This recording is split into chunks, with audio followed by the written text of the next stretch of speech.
तर good afternoon. हा video आहे कालचा म्हणजे गुरुपौर्णिमेचा गुरुवारचा.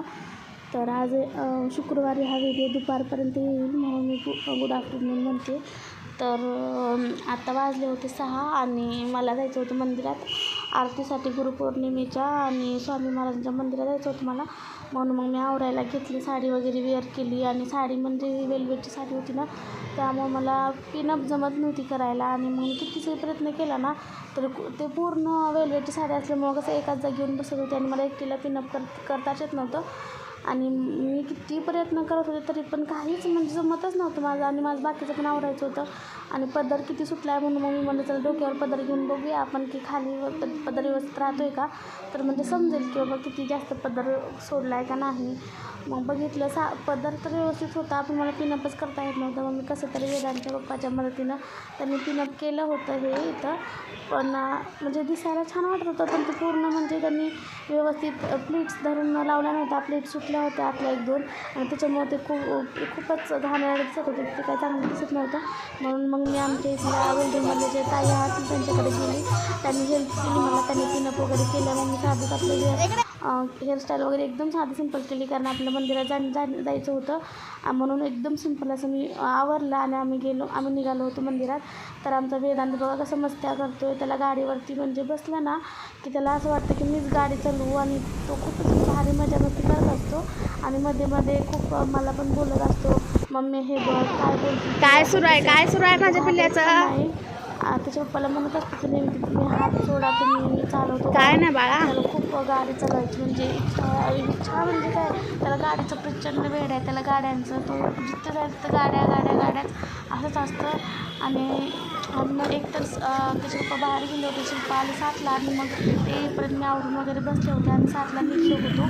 पण असं झालं की 7:15 आरती सुरू होते आणि आणि आमच्या घरापासून म्हणजे आमच्या रूमपासून जे आहे ना ते मंदिर एक 15 ते 20 मिनिटाचं अंतर आहे, तिथं 1-2-3 किलोमीटर आहे. पण मग म्हणलं जायचं तर ट्रॅफिक लागली मध्येच नेमकी आणि असं वाटतं की आजची आरती काय भेटणार नाही.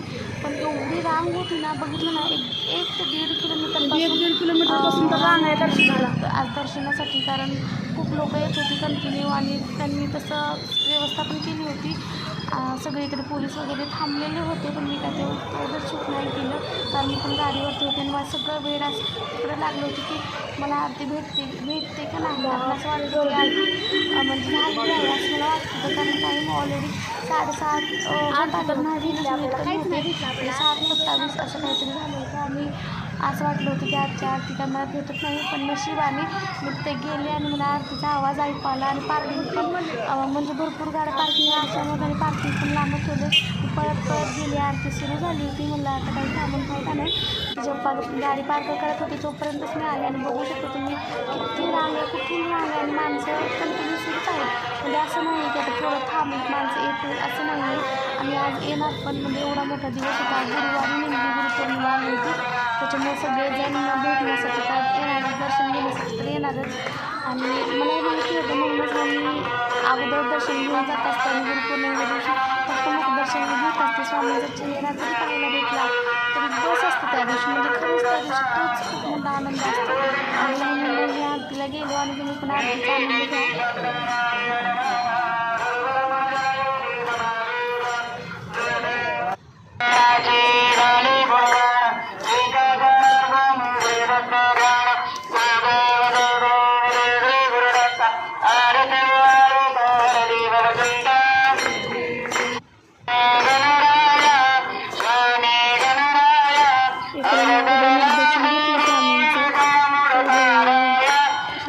दर्शन घेतलं जायला अलाउडच नाही, एवढे लोक